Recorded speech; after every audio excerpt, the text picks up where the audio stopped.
पोती का प्रेम।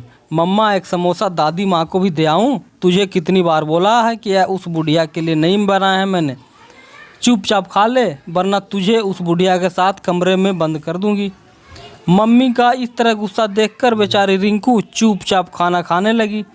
इस घर में दादी माँ के अलावा उसका कोई दोस्त नहीं था, इसलिए वह हमेशा अपनी दादी माँ के साथ खेला करती थी।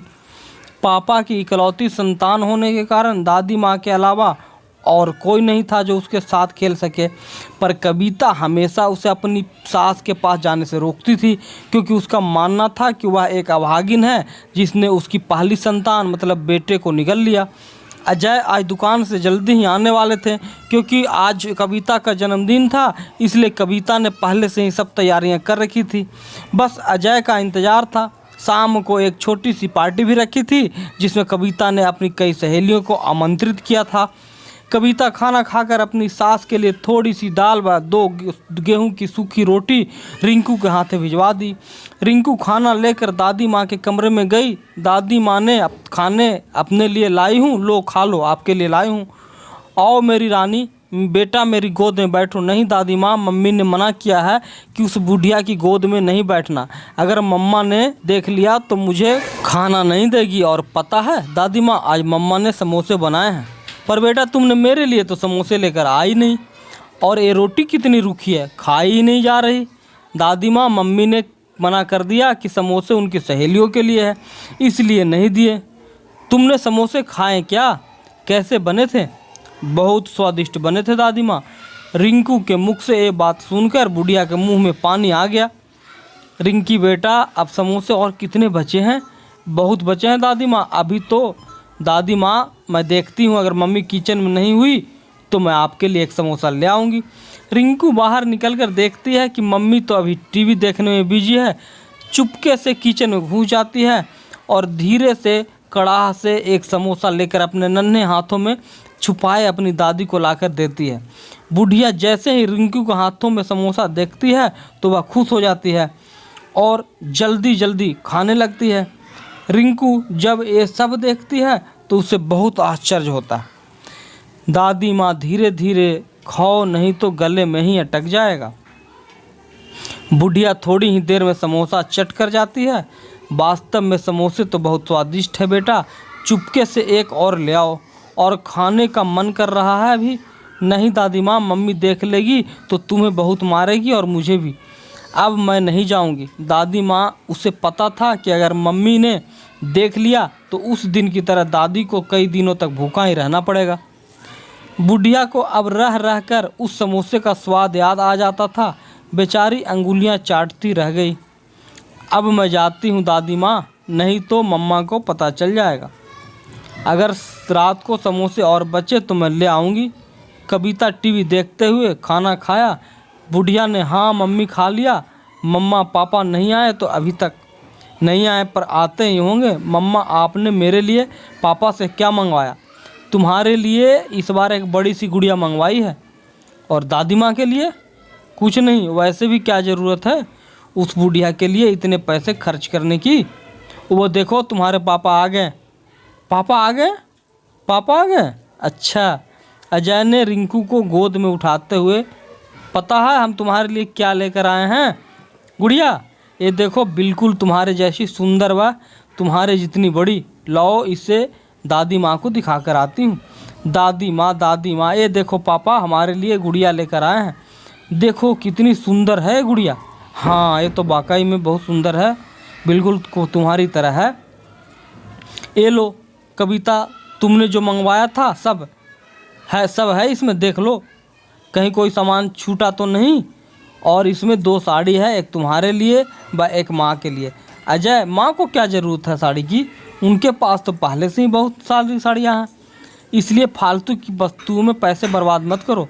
कविता, तुम्हें पता है आज हमारे पास जो कुछ है सब माँ का इकट्ठा किया हुआ है, पर हमारे भी एक लड़की है और हमें भी अपने भविष्य के लिए धन की आवश्यकता है। अगर हम यूं ही पैसे खर्च करेंगे तो कल को हमारे पास कुछ भी नहीं रह जाएगा। और वैसे भी उस बुढ़िया को तो कहीं जाना नहीं, पूरे दिन घर में ही रहना है। कविता, तुम्हें पता है तुम क्या बोल रही हो? वो मेरी माँ है, और अगर मानो तो तुम्हारी भी। वो मेरी माँ नहीं हो सकती है। वह अभागिन मेरे बेटे को निगल गई। खबरदार कविता, अगर एक और अपशब्द मेरी माँ के विषय में बोला तो मुझसे बुरा कोई नहीं होगा। मेरा भी फैसला सुन लो अजय। तुम आज से इस घर में या तो बुढ़िया रहेगी या मैं। तुम जा सकते हो। मैं तुम्हारे लिए अपनी माँ को नहीं खो सकता। मैं भी नहीं रहना चाहती हूँ उस घर में अब। और रिंकू, चलते हैं, हम कभी वापस नहीं आएंगे अब इस घर में। नहीं मम्मा, मुझे नहीं जाना आपके साथ, मुझे दादी माँ के पास ही रहना है। तुम भी उस बुढ़िया के साथ रह कर उसकी भाषा बोलने लगी तो ठीक है, जब शाम को मेरी याद आएगी तब देखना। मम्मा आप मत जाओ प्लीज़। मैं किसके साथ सोऊंगी? फिर अपने पापा के पास सोना। मैं जा रही हूँ अब। पापा रोको मम्मी को, नहीं तो वो चली जाएगी। नहीं बेटा, उसे जाने दो, और अगर चाहो तो तुम जा सकते हो, नहीं तो दादी माँ को छोड़कर कहीं नहीं जाऊँगी। कविता गुस्से में घर से निकल जाती है और अपने मायके चली जाती है। कविता को गए आज 2 दिन हो गए। दादी माँ को जब ये पता चला तो उन्होंने 2 दिन से खाना पीना भी छोड़ दिया। कविता हमेशा उससे भला बुरा कहती, यहाँ तक कि खाना भी ढंग से नहीं देती। और फिर भी उसकी सास उससे इतना ज़्यादा फिक्र किया करती थी, उसे बहुत बुरा लगा। और कविता के घर से जाने का सबसे बड़ा कारण अपने को मान रही थी। अजय भी कविता के बाहर जाने से बहुत दुखी था, पर भी समझ में नहीं आ रहा था कि वह क्या करे। उसने कई बार कविता को फ़ोन ट्राई किया, पर उसने उठाया नहीं। अजय बालकनी में आज अकेला बैठा सोच रहा था, आखिर कविता ऐसा कैसे कर सकती है? उसने तो उसके साथ जीने मरने का वादा किया था। उसे कुछ सोचते हुए अजय अपने अतीत की आगोश में खो गया। उसे अपने वो कॉलेज वाले दिन याद आने लगे जब कविता उसे पहली बार मिली थी। कितनी अनजान, कितनी अजनबी थी वो। भोला मुख, हिरनी सी आंखें, वो यूं शांत उसका स्वभाव था, हमेशा दूसरों के लिए जीने वाली। पहली ही बार में अजय उसमें इस तरह खोया कि उसने सबके सामने उसे प्रपोज कर दिया। और कविता भी उसके इस साहस को देखकर उसे ना नहीं कह सकी, ना कभी नहीं बोली। कितनी अच्छी थी वो ज़िंदगी, ना कोई गम था, ना कोई समस्या, और ना किसी का कोई दबाव। बिल्कुल स्वतंत्र, किसी आज़ाद पंछी की तरह, जिसकी न कोई राह होती है और न मंजिल। उसे अच्छी तरह याद है जब एक बार कविता के पापा ने उसे अजय के साथ देख लिया, फिर भी उन्होंने उसकी पसंद को ज़्यादा महत्व दिया और दोनों की शादी कर दी। पर आज वह क्यों इतना असहाय हो गया था कि किसी बहेलिए के बानों द्वारा विधे पक्षी की तरह ज़मीन पर अनाथ पड़ा हो। पापा मम्मा का फ़ोन आया है, आपसे बात करने को बोला है। रिंकू की आवाज़ सुनकर वह अपने ख्वाबों से बाहर आया। रिंकी फ़ोन लिए खड़ी थी। अजय ने फ़ोन उठाया तो सामने से कविता की आवाज़ आई, हेलो अजय, कैसे हो आप? मैं ठीक हूँ, आप ठीक हो? हाँ, मैं भी ठीक हूँ। अजय, मुझे रिंकी चाहिए, मैं उसके बिना नहीं रह सकती। प्लीज़ मुझे मेरी बेटी दे दो। लौट आओ कविता अपने घर। देखो कोई कब से इंतज़ार कर रहा है आपका। रिंकी भी तुम्हारी और हम सब भी। प्लीज़ लौट आओ। नहीं अजय, अब शायद ये संभव नहीं है। जब तक आपकी माँ उस घर में रहेगी तब तक मैं लौट कर नहीं आऊँगी। अब फैसला आपको करना है कि आप किसे रखना चाहते हो, माँ या मैं। और मैं रिंकू को लेने आ रही हूँ, भेज दोगे ना मेरे साथ उसे? हाँ, ले जाओ, अगर वह खुशी खुशी जाना चाहे। आपकी बेटी है, वो आपके पास ज़्यादा खुश रहेगी। ये कहते कहते अजय का गला रूंध गया। शब्द पता नहीं कहाँ गुम हो गए। अब बहुत ज़्यादा टूट चुका था वह। कभी भी कविता से दूर नहीं रहना चाहता था और माँ को भी अपने से अलग नहीं होने देखना चाहता था। उसकी ज़िंदगी में एक ऐसी भी शाम होने जा रही थी जिसके बाद सदियों बाद भी कोई उजाला नज़र नहीं आ रहा था। अब उसे फैसला करना था कि उसे अपना भविष्य चाहिए या गुजरा अतीत। एक तरफ उसका अतीत लिए मुंह पर झुर्रियाँ, व बेटे से कुछ अधूरी सी उम्मीद लिए उसकी बूढ़ी माँ, व दूसरी ओर उसका अपाहिज सा भविष्य, व उसकी प्यारी सी गुड़िया रिंकू को साथ लिए उसकी पत्नी। आखिर करता भी तो क्या? वह न अकेली माँ उसे चाहिए था और ना ही पत्नी। एक समय था जब उसकी ज़िंदगी में दूर दूर तक कोई गम का नाम भी नहीं था, पर पता नहीं किसकी नज़र लगी, उसकी हंसती खेलती ज़िंदगी को भी नरक से बदतर बना गई। अचानक वह उठा और माँ के कमरे की ओर बढ़ा। इससे पहले कि वह माँ से कुछ बोल पाता, माँ बोल पड़ी, क्या हुआ बेटा, किसका फ़ोन था? कविता का फ़ोन था ना? क्या हुआ, क्या वो वापस आ रही है? हाँ माँ, वापस आ रही है, पर रहने के लिए नहीं, हमेशा के लिए हमसे दूर होने के लिए, पर रिंकू को अपने साथ ले जाने के लिए। अजय ने कविता के साथ की हुई सारी बातें माँ को बता दी। बेचारी बुढ़िया, जिसने कभी सोचा भी नहीं था कि बात यहाँ तक बढ़ जाएगी कि उसे वृद्ध आश्रम जाने की नौबत आ जाएगी। अजय की बात को सुनकर बेचारी कुछ देर खामोश हो गई। अंत में फैसला किया कि वह वृद्ध आश्रम चली जाएगी, पर कभी कभी अजय व कविता से अलग नहीं होने देगी। माँ के मुख से ऐसी बातें सुनकर अजय हक्का बक्का रह गया। ये क्या कह रही हो माँ? तुम अपना स्वयं का घर छोड़कर वृद्धाश्रम को जाओगे और एक अनाथ की ज़िंदगी जियोगे? ये मैं कभी नहीं होने दूंगा। क्या आप कविता के लिए अपना घर छोड़कर जाओगे? अच्छा होता अगर मैंने आपके खिलाफ जाकर कविता से शादी नहीं की होती, तो शायद आज ये नौबत नहीं आती। नहीं बेटा, ऐसी बात नहीं। कविता तुम्हारी धर्मपत्नी है, आपको उसके बारे में ऐसा नहीं बोलना चाहिए। और रही बात मेरी, तो मेरे पास तो अब बहुत कम समय बचा है जो वृद्ध आश्रम में गुजार लूँगी, पर अभी आपकी पूरी ज़िंदगी शेष है। मेरे जाने के बाद कविता ही एकमात्र सहारा होगी आपका। और वैसे भी मैं कौन सा दुनिया छोड़कर जा रही हूँ, जब कभी भी याद आए मेरी तो मिलने चले आना। पर वहाँ हर सुविधा भी होगी, नर्स डॉक्टर, आपको भी कोई परेशानी नहीं होगी और न ही कविता को। माँ के बहुत ज़्यादा समझाने पर अजय मान गया और माँ को वृद्ध आश्रम छोड़ने के लिए तैयार हो गया।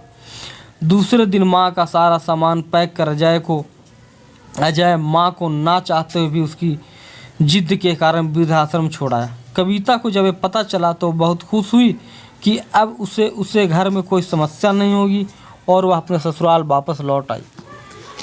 पर अजय, अब वो पहले वाली बात नहीं रह गई थी अजय में। अजय अब पहले जैसा बिल्कुल नहीं था। वह बहुत ज़्यादा उदास रहने लगा और बहुत ज़्यादा समय वह मौन ही रहा करता। कविता जिस खुशी की लालसा में यहाँ आई थी, उससे अब यहाँ बिल्कुल नज़र नहीं आ रही थी। अजय हमेशा सुबह माँ से मिलने आया करता था। वह जब भी उस वृद्धाश्रम से गुजरता था, माँ से मिलकर ही जाता। वृद्ध आश्रम आने के बाद अजय की माँ अचानक बीमार रहने लगी। डॉक्टर नर्स सब बहुत परेशान हो गए, लेकिन अजय की माँ के कहने पर किसी ने भी अजय से इस बारे में नहीं बात की, क्योंकि अजय की माँ चाहती थी कि वह हमेशा खुश रहे। जब कई दिन बाद भी तबीयत में सुधार नहीं हुआ तो डॉक्टर ने उन्हें एक बड़े हॉस्पिटल में चेकअप के लिए भेजा। जब रिपोर्ट आई तो पता चला कि उन्हें कैंसर है और ये बीमारी लगभग 2 वर्ष पहले से। जब भी माँ से मिलने आता तो कविता को बहुत बुरा लगता। वह हमेशा उन्हें वहाँ जाने से रोकती। वह कभी कभी रिंकू को साथ भी ले जाया करता, जिससे कविता को और भी ज़्यादा बात बिगड़ जाती। अब अजय भी काम के दबाव के कारण कई दिन बाद ही वहाँ जाया करता, पर उसे यह पता नहीं था कि उन्हें कैंसर है। अब उनकी तबीयत और बिगड़ने लगी। एक बार अजय कहीं जा रहा था, इसलिए उसने सोचा कि माँ से मिलकर चलते हैं, पर जैसे ही अंदर गया तो उसे माँ कहीं भी दिखाई नहीं दी। जब आसपास पूछा तो पता चला कि उसकी तबीयत माँ की ज़्यादा ख़राब है और वह अस्पताल में भर्ती है। जब वह हॉस्पिटल पहुँचा तो पाया कि माँ की तबीयत बहुत ज़्यादा ख़राब थी। दवा के नशे में वह अजय को भी नहीं पहचान रही थी। डॉक्टर ने बताया कि अब उनकी ज़िंदगी के बहुत कम दिन बचे हैं। डॉक्टर ने अजय को उसकी माँ की बीमारी के बारे में भी बता दिया। अचानक डॉक्टर के मुंह से ऐसी बात सुनकर जैसे उसे बहुत गहरा धक्का लगा। उसने कभी सोचा भी नहीं था कि उनकी ज़िंदगी में ऐसा दिन भी आएगा जो उसे माँ से हमेशा के लिए अलग होना पड़ेगा। डॉक्टर, अजय, पता है ये बहुत भयानक बीमारी है। अब तक इसका इलाज कुछ गिने चुने देशों में ही होता है, जहाँ इलाज कराने के लिए बहुत ज़्यादा पैसे की आवश्यकता पड़ती है। पर अगर एक ज़्यादा खुश रहें तो शायद कुछ ज़्यादा समय निकाल सके, वरना अगर यूँ ही चिंता करती रही तो हम कुछ नहीं कर पाएंगे। डॉक्टर इन्हें खुश रखने के लिए मुझे क्या करना चाहिए? अजय, आप इसे अपने पास घर ले जाओ, अपने घर को छोड़कर। इनकी तबीयत ज़्यादा डाउन हो गई है। अगर आपके साथ रहेगी तो आप इनकी दवा दारू भी अच्छे से कर सकते हैं और अच्छे से देखभाल करने से इनकी ज़िंदगी कुछ आसान हो जाएगी और आप इन्हें कल शाम तक घर ले जा सकते हैं। डॉक्टर से सलाह लेकर अजय घर की ओर चल पड़ा। अब उसे एक ही इंसान दिखाई दे रहा था, वो थी कविता। उसे मनाना शायद उसके बस की बात नहीं थी। उसे अच्छी तरह पता था कि वह उसके लिए कभी नहीं मानेगी, पर अगर माँ को घर नहीं लाया गया तो बहुत बड़ी अनहोनी हो जाएगी। जब अजय घर पहुंचा तो रिंकी भागकर उसके गोद में चढ़ गई। पापा, आज दादी को पास गए, कैसी है वो? मेरी याद आती है उसे? हाँ बेटा, आपको बहुत याद कर रही थी और कल हम उसे फिर से घर लाएंगे। अजय जब कविता के पास गया तो वह खाना बना रही थी। कैसी हो कविता? मैं ठीक हूँ। अजय, आप ठीक हो ना? नहीं कविता, मैं ठीक नहीं, मुझे पता। आज से मम्मा से मिलकर आया है, उसकी तबीयत बहुत ख़राब है। उन्हें कैंसर है, डॉक्टर ने बताया है। उनके पास 1-2 दिन का समय बचा है। डॉक्टर ने बताया कि अगर हम उन्हें घर ले आएँ तो उनके बची हुई ज़िंदगी और दिन आसान हो जाएंगे। कविता, अगर आप बुरा ना मानो तो क्या हम उन्हें अपने घर ले आएँ? उनके पास बहुत कम समय बचा है। बस इस बार मान जाओ कविता, इसके बाद आप जो कहोगी मैं करूँगा। इस बार मेरी बात मान लो प्लीज़। चलो ठीक है अजय, अगर आप चाहते हो तो ले आओ, पर इसके बाद मेरी कोई बात नहीं टालो। हाँ बिल्कुल कविता। कविता के मुख से ऐसी बात सुनकर अजय को बहुत ज़्यादा अचरज हुआ, पर खैर जो भी होना था वो अच्छा ही होगा। ये सोचकर गॉड को धन्यवाद कहा और माँ को लाने के लिए सुबह का इंतज़ार करने लगा। सुबह जल्दी उठकर वो रिंकू को साथ लेकर माँ को लाने चला।